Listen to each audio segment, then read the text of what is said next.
You're tuned into the It's Real podcast with your hosts, Kayla and Andrew Yagi. Each week, we'll talk about what happens behind the scenes working full-time in real estate and share with you real-life stories, our successes and failures as we work to help consumers and industry professionals reach their real estate and real-life goals. Here we go. It's episode 49 of the It's Real podcast. I'm Kayla Calendar, and I'm a mortgage lender. And I'm Andrew Yagi, and I'm a real estate agent. Hello, Andrew Yagi. Happy Monday, Tuesday, Wednesday, whatever date this comes out. How are you? What day will it be? I'm doing really, really well, just coming off of Father's Day weekend. It was kind of a nice low-key weekend, just kind of hanging with some family. Did you guys do anything enjoyable or fun? I love that. We were at the lake with family. My husband's family was in town from South Carolina, so we spent time at the lake with the kiddos and had some okay weather, some spotty weather, but went into the lovely city of Purim and had some really amazing ice cream and went to this toy store there. I don't even know, the Goose Gang. So if you ever are in Purim and you want to see tons of games and have lots of candy, visit the town of Purim. A lot of fun. Purim does have a lot of awesome things going on. I mean, the main street downtown is really cool. All of the little seasonal shops. Yeah, it's really neat. And I never knew it was there until we had our lake place. So it's just kind of fun to just get out and explore a little bit more than typical Fargo, North Dakota. So for sure. It does, amaze me. And Lakes area for sure, you get a lot of people, but even like being in Fergus Falls, I had, it's probably been a month ago now, but we were downtown Fergus Falls and kind of hanging out, went and had breakfast, walked through the farmer's market, went to the children's museum, kind of indoor play place. And I ran into several people from the Fargo area that came down here just because they like to get out of Fargo. And that really surprised me because like when I think of here, I'm like, I feel like I know there are some great amenities, but when you're in your own environment, you're like, there's nothing to do here. I need to go to Fargo for something to do. So it was just kind of refreshing seeing that. It's just a nice change of scenery sometimes. It's just nice to get out and it's quieter sometimes and it's not as much traffic. So I don't know. It's always a good time just to kind of get out and it feels like a small town. Some of these, other towns. I'm from Walhalla and I'm used to that tiny little town. So Fargo's this big city. So it's kind of in a way nostalgic to go to these smaller towns. Right. No, I totally get that. Well, and I saw you were in the big city of Fargo recently for a conference. Can you tell us about that? It was a summit, Kayla, not a conference. I'm sorry, a summit. What's the difference between a summit and a conference? Can we Google this? That is a good question. Well, so in fact, my team and I went to the Hatch Coaching or Hatch Real Estate Summit that was in Fargo. Many people who are watching this probably have heard of Hatch Realty in Fargo, and they have a coaching company that had just a really, really great summit, kind of a smaller real estate conference. And the best thing was, Kayla, is that it wasn't even all real estate. I guess I've got a picture here I can share as well. But so this is our team along with Eric Hatch, which was really kind of fun. It was at First Lutheran downtown. And, Eric kind of got his start at First Lutheran as a youth minister and kind of went on, to get into real estate. So kind of cool, his story. And he had some really, really big names there, which is really what caught my attention. I had never met Eric until this, but we had 2 great days of seminars, and I myself went to a mastermind out at his lake property on Lake Sally the following day, which was just great, just being around, so many big ideas and people that, I feel like, whoa, like I'm 2 or 3 steps behind this individual, but I'm going to just sit here, I'm going to take it in, I'm going to network, I'm going to meet people. And it was really, really great. It sounds, like whenever I go to these conferences or summits, it's just, sometimes it can be intimidating to be around other people and you feel like they're doing so much more and they're doing, all these different things and have all these different businesses. But what's really cool, someone once said to me was, if you're talking about the past, you're in the wrong group. If you're talking about the future, you're in the right group. And to continue to be around those people that bring you up. And in some sense, people can find it, like I said, intimidating, or they might get jealous. But when you can take that and use that as inspiration and lean into people, I mean, think about what you can do for people that, then come behind you or I, and we can pour into them. Because I mean, it's just so easy to get down on yourself and thinking I should be doing more and I should have more. And it's just a vicious cycle. And so to be around people that just bring you up and you to use that as, energy, I think that's amazing. And that's what it sounds like you got from that. Yeah, most definitely. It was really great. And, I get away for very many conferences like this, in part because like my girls are at the age where like, I don't want to go days and nights at a time, which is what made this attractive. Like, hey, we can go back and forth every day.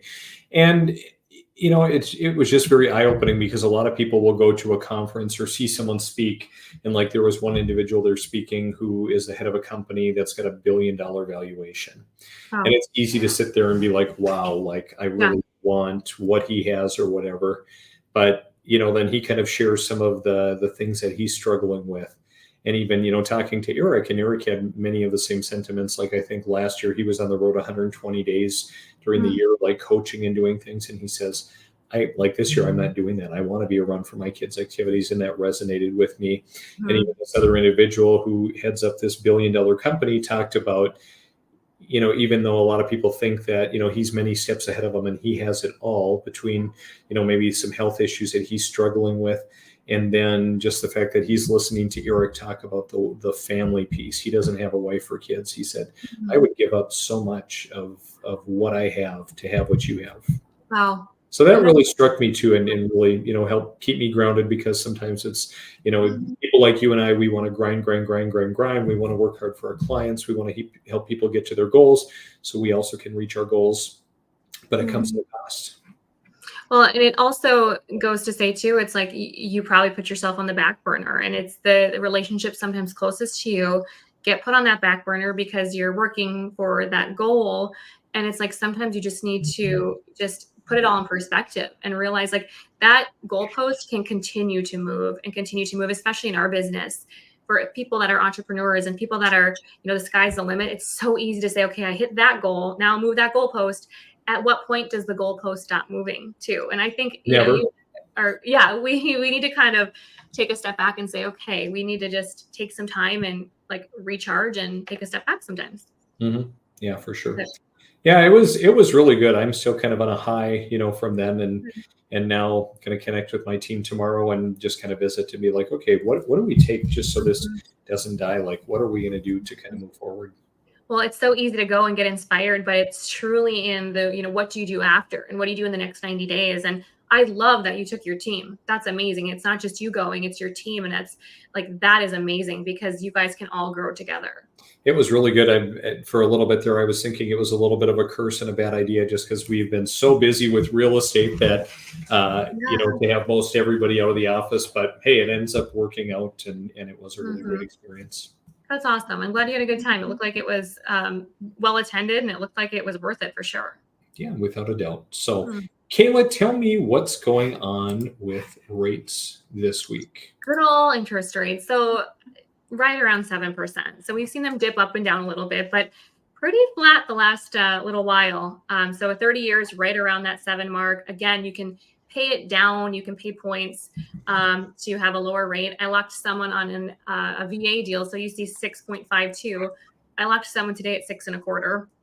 So this is just a national average. I always say that, but just remember there's quite a range that you can get your interest rate at. North Dakota housing has been up in general a little bit, nothing crazy, maybe a quarter. But we continue to see, the jobs report comes out the first Friday of every month. So we continue to watch that. And it sounds like there's not going to be a ton of change this year is what the word on the street is. And so right now it's like you really can't time the market. Is now a good time to buy? Maybe, maybe not. Always depends on your situation, depends on your goals. But whenever I run numbers for people, I'll tell them the difference a 1/4 to 0.5% makes in their payment. And it truly is not enough for them to say, okay, that's where I need to be. It's like, okay, I can deal with that. So my recommendation is don't try to time the market. Don't try to time these interest rates. Just if it makes sense to buy and it makes sense for you, we can figure out interest rates later if they end up moving down. Mm-hmm. No, I think that's well said. And, Yeah, we're having, I feel like the sea of buyers out there, and you would probably know better as a lender since we work predominantly with sellers and select buyers, but I feel as though there are less buyers out in the marketplace right now. I feel like there are, or I feel like there's a lot of, I hate to say the word sitting ducks, but they're almost like, I just want to wait for rates to drop. I just want things to get better. But it feels like there's a lot less applications lately. I've had more clients find houses lately, but I just had a girl find a home last week or 2 weeks ago, and she'd been searching since January. And a lot of people have just said, you know what, I'm gonna wait. And so the people that are still out there, I feel like they are motivated and confident, and they need to find a house. I mean, there's people that are divorced. There's people that are, graduating. There's people that are just sick of renting. There's people that are moving across the country. There's always a reason to buy. But it does seem, Andy, like it's quieted down in the last couple of weeks, I will say. Sure. Yeah, I would say so too. I would say it's feast or famine almost. Like I've had, we've seen some properties that just sit out there and have been for a while and just aren't moving. And then we have some super desirable ones, and which I want to talk about a little bit later because, I see some interesting trends, but also some bothersome things a little bit, especially when it pertains, to other people in our industry, other agents, but just one that, we end up with like 5 offers on and selling quite a bit over asking price. But I think right now, I would say, and you probably would agree, for those buyers that are out there that are looking to buy, because there's maybe a little bit less competition. If you find something you like, it may be a great time to buy. You may get a better deal. I think if you're waiting for rates to drop, well, the biggest question is, when are rates going to drop again? And Kayla, I found this article just the other day from CNET that talked about when will the Fed cut rates, and they have kind of 3 expert opinions here. And so one individual says there's going to be 1 rate cut, but not until the end of the year. Another individual says a rate cut could come as early as September. And kind of person number 3 says, later this year at best. So again, we kind of started, or, the Fed revised its December projection of 3 rate cuts, down to 1. So, I don't know. It's anyone's guess. And that's the thing is, clients will come to me and say, what are rates going to do? And, I really wish I could forecast. And that's truly all we can do is we can say, well, here's what's forecasted. But as you just read, there were 3 anticipated cuts this year, but it didn't say how much the cuts were going to be. It didn't say when it was going to be. And now the rumor mill is saying maybe 1, maybe end of year. It's an election year. So what does that mean? And so that's just another indication that if you're trying to time interest rates, again, you cannot lock an interest rate unless you are under contract.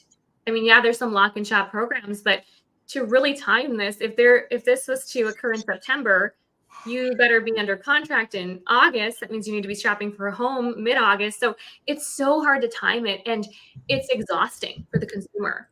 So the more that you read the news and you try to time this market, people just get exhausted and they give up. And so, I just say, if it makes sense, I say, if you like it, lock it. Like it, lock it. If you can afford this payment and it makes sense, then rate is overrated. I say that too, because at the end of the day, we're talking about payment. We're talking about equity. We're talking about appreciation. So it's tough to tell what's going to happen, but I keep saying, don't try to time it. No, I think that's well said. So, yeah. And I think that, again, that those are those who are shopping, and if it makes sense for them to buy it, it's a great time. Which kind of leads me to, a good discussion point today, Kayla, which is, setting yourself up for success, which I feel like we talk about a lot. But this is something that, as I look at the marketplace and, some of the statistics we've shared before about the majority of real estate agents selling not very much, even the number of lenders out there, doing maybe less and less business, picking someone that actually works day in and day out in the marketplace is so important. So just about a week or so ago, I listed a house, and a very attractive 1960s Rambler. And this particular property was really, really well done. It was really nicely refinished. I knew we'd have a lot of activity on it. I didn't know that we'd have the level of activity that we did, but we ended up getting multiple offers. Wow, good. Which was really, really great for the seller. But kind of amidst all of those offers, I mean, there were, 2 offers that probably were standouts. There was one offer that, was maybe middle of the road. And there were 2 offers that were just so like left field, not even competitive in the least bit. And those offers came from what I would call more part-time or less than part-time agents. And so it's always challenging because, as agents, we have, kind of what's referred as, we've got the duty of obedience. We have many duties to our clients, but we have to be obedient to our clients and, to kind of their wishes and what they'd like to offer. But we also have the duty of reasonable care.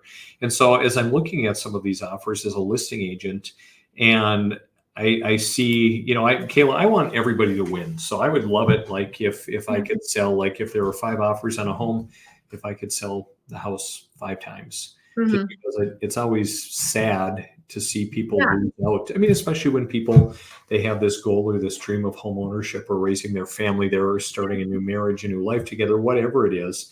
Like it's disappointing it's not fun to have to give that news to other individuals, to agents or to buyers. But when I see, 2 offers coming in that are just not even competitive in the least bit, it makes me feel especially bad for those particular buyers, because I'm wondering what kind of advice their agents are giving them and how good can that advice be if they do little to no business in the real estate market every year.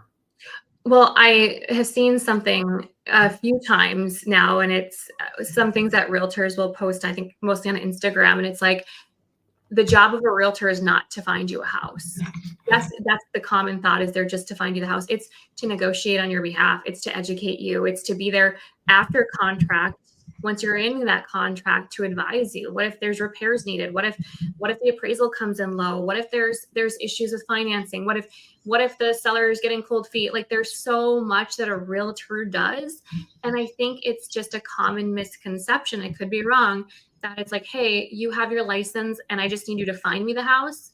And that's all I need you for. And it's so much more than that. And fill out the paperwork. And exactly all of that paperwork. I have seen, and we talked about this before, I've seen clients that have tried to write up their own purchase agreements, and it's been very concerning. The amount of knowledge and legalities that are in these purchase agreements. I mean, it's so important that you have a realtor that knows what they're doing. And I think for you, Andy, I think you see, when you see these offers come in and they don't even make sense, you probably just feel terrible for the person maybe not well represented, because if this really is their dream home and they didn't have the right representation to present that, that's heartbreaking. It really is. And that's why, again, some people probably watch or listen to this and think, geez, you guys are just, beating a dead horse, talking about either how good you are or how to, trying to imply that people should partner with you. And that's not it at all, because I have so many conversations with people every day, Kayla, and I just tell people like, hey, I might not be a good fit for you, and I'm probably not. But if you're looking for X, Y, and Z, and you feel like I'm a good fit in terms of personality, work ethic and the like, I think we should work together. But it just really, it floors me when I look at our industry. Again, looking at that statistic of 1.5 million agents and 750,000 of those sell 0 to 1 homes a year. And it just, it gives us kind of a black eye. So again, I'm gonna die on this hilltop, preaching that, if you're going to be out in the marketplace, find someone that actually does business, that's listing homes every week, that's actually out there negotiating and knows what's going on in an ever-changing market. That if you want to be successful, if you don't care and you would rather, work with cousin Johnny, who's an agent who has a license and does 1 or 2 home sales a year because, you feel like you don't want to upset your family, you should go with him. But I think at the end of the day, it matters who you work with. It does. And I think too, on the lending side, I see it too, where maybe I've told you this or I've spoken about this before, but, let your lenders know when you're going to make an offer. let them know, because so often, these clients will think that they know the payment, but they haven't talked to their lender, or they're afraid to go $3,000 over asking. But then we tell them, well, that impacts your payment $25 a month. And they're shocked. They're like, oh, I had no idea. Or we find out, like, maybe if we did a quicker close, could you guys do a 30-day close instead of 60-day? Could that strengthen your offer? Or, what do rates look like for a 30-day versus that 60-day? Rates are usually better the shorter the term versus a longer term. So there's a lot of education we can do as a lender too. And I see it too, Andy. It's like, just if everyone can be on the same page, communication open and educated, when it comes down to writing an offer, and you know this more than me, but it's like, how can clients and how can realtors write a strong offer? What are the things that encompass a strong offer? And I'll say, right, first and foremost is a pre-approval letter. If you're going in without a letter, are people still, is it common to make an offer without a letter lately? I have had a few individuals that have made offers, without, not that I've represented, but I have seen some that haven't sent one. And, some that sent an offer with no pre-approval letter, and then they put maybe a deadline, like this offer expires, at such and such a date and time. And it's like, well, number one, we don't know if you're a serious buyer or if you're qualified. Like anybody, can put pen to paper and can put an offer together. But do you have the wherewithal? We want to see that. And generally, Kayla, I want to see a good local lender pre-approvals letter. I don't want to see Rocket Mortgage. I don't want to see, some of these online providers. Again, I know that they can certainly, get the job done, but I've had more horror stories. And so again, if you're in a multiple offer situation, if I'm working with a buyer, Kayla, I'm saying, hey, I'm gonna connect you. Like if you're bringing me an online lender pre-approval letter, I'm gonna connect you with one of my trusted local partners, and then from there, I'm gonna communicate with that lender. I'm gonna communicate with the listing agent if I'm representing a buyer, just to say, hey, what is it that your sellers are looking for? Is there anything that would make a difference to them? And just make sure we're staying on top of things. The other thing that really frustrates me on the agent side, Kayla, is some of these agents who work very, very part-time and who list homes. And all of a sudden I had a client a couple of weeks ago where, hey, this house was on the market. It was sitting there. It was available. We put a showing request in on a Wednesday for a Saturday morning. And I get a note on Friday night that the status of the home changed. It's under contract. And then after that, I get a notice, they accepted an offer. And it's like, well, boy, that would have been really, really nice to know. So why do they do that? What's that? Why does that happen? I've heard of that too quite often, where they just want to get it done. Why do you think that is, Andy? Because I think people are inherently lazy. I think in just not even in our industries, but just across the board. And I think, sometimes it might be their buyer as well. So they may be double siding a deal and thinking, hey, I can get both sides of this and I can earn more money, which totally goes against your fiduciary duties to your clients, and that you want to get as many offers as possible. So like, hey, if we would have known, like, and again, I maybe should be following up a little bit more, but there wasn't any apparent notice of anything major going on, which in this market, it hasn't been as hot as it normally would. But it would have been helpful just to know that, because we more than likely could have, moved our time up. We're very qualified, and could have made something happen. So that's a little bit frustrating too, especially, in my mindset, I bend over backwards to try to keep other agents informed and say, hey, we've got an offer on this. We're going to set a deadline, or I'll keep you informed. Or someone that told me they were submitting an offer, I didn't see one by the deadline, I'm following up with them anyway, because if I'm doing the best job possible for my client, I want to make sure that they have every possible offer that's on the table. And other agents appreciate that too. So what if you're a client and you're not sure? Like, is it, as a client that's selling their house, is the agent required to tell them that there's a showing set up for Saturday? Or are they not even, were the clients aware, do you think? Or do they I don't know that. Generally our practice, we use a platform. Agents use something called Showing Time, where an agent can electronically request a showing.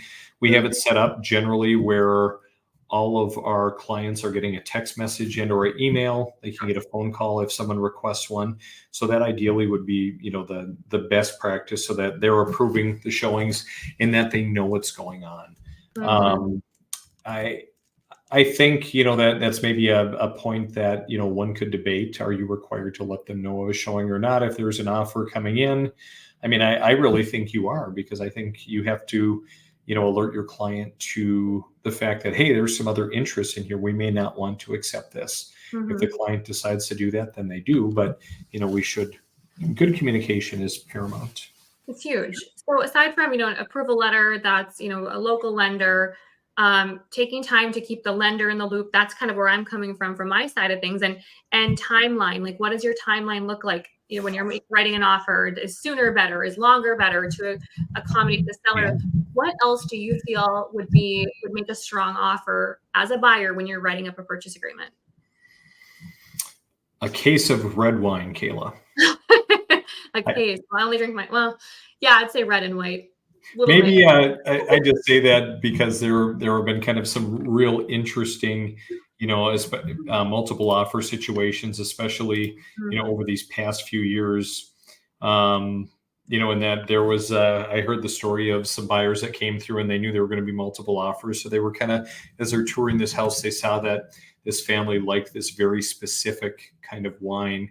And so they actually got a whole case of that wine and delivered it with their offer, which actually helped them secure the house.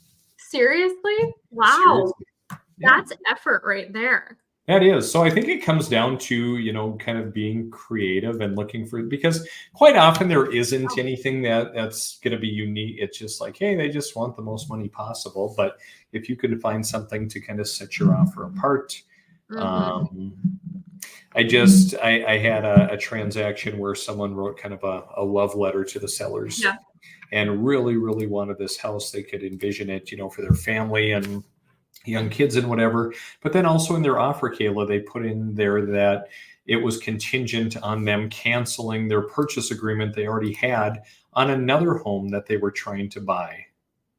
Oh, okay. And the letter was, compelling and the like, but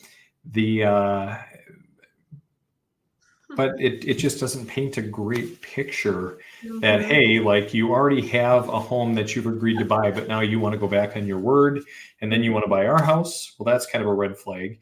And then the fact that it's contingent on you canceling it tells me that you're probably so far down the path of purchasing that you're not quite sure you're going to be able to get out, or that it's not going to cost you a little bit. So that was a little bit more of a peculiar one that maybe, wasn't going to, win.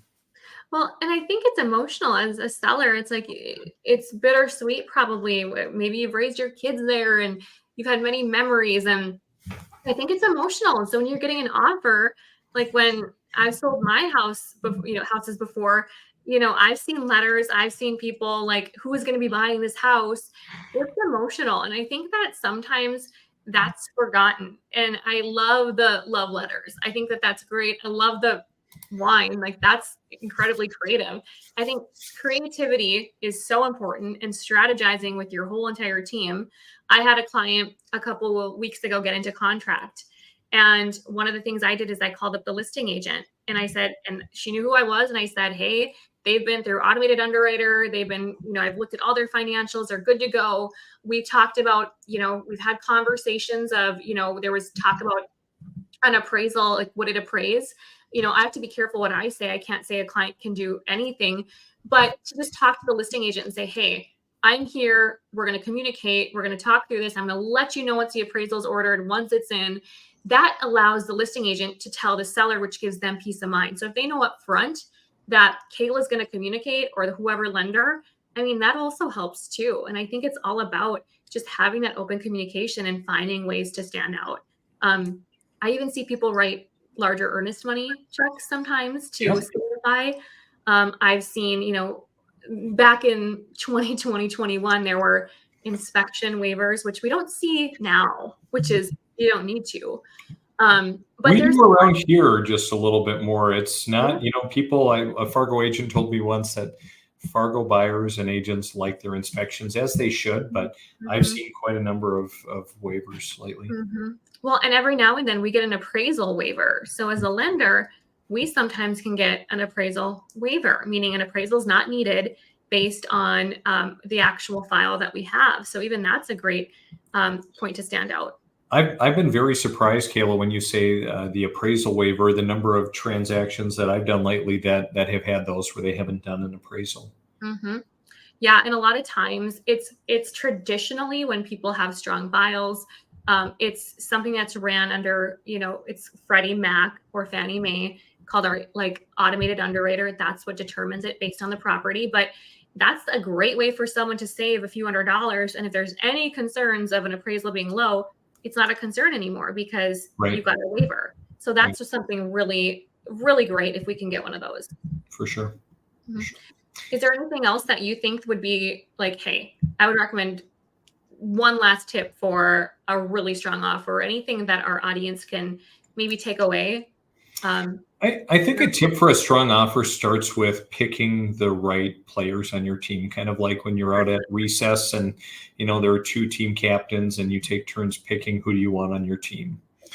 And I was probably frequently one of the last ones picked because I wasn't particularly athletic. But seriously, you as a consumer, when you're going out, your home is one of your largest assets for most people. So I think the biggest recommendation I can give to people is if you want writing a strong offer or getting a good value for your home starts with picking the right team. So go online, search, Google real estate agents, Google mortgage lenders, look on social media, look at their Google reviews. And you should actually, as you're sitting down and visiting with agents or lenders, ask to see their volume. I can give you a report of all the homes I've sold. I can show you that I'm out there actually doing business. I can show you my active listings. So I think that's so important because aligning yourself with someone who actually is out there and who's grinding every day is your key to success. 100%. I'll back that all day. And I know we do sound like a broken record, but we continue to see clients that are not in that situation. I think that we're just so passionate about it. And it's if you can just align yourself with those right people, do your research. Don't rush into decisions. Be methodical about who you choose to align yourself with, and do a Google search. Take a few moments. Or, sometimes you can ask your friends and family, but they might just tell you the one person they chose, and they tell you they had a good experience because they didn't have a bad one. But at the end of the day, do your research, do your due diligence, and align yourself with the right people. I agree with you, Andy. I love it, Kayla. Amen. Well, good discussion, good scenarios and stories, and I hope everyone out there found it useful. Well, everyone's going to be Googling the rest of the day to find which agents and lenders to use. So, well, Kayla, great to see you as always. I think that's a wrap on episode 49. So have a great rest of the week and go work hard for your clients. I will if you will. We'll see you. Bye.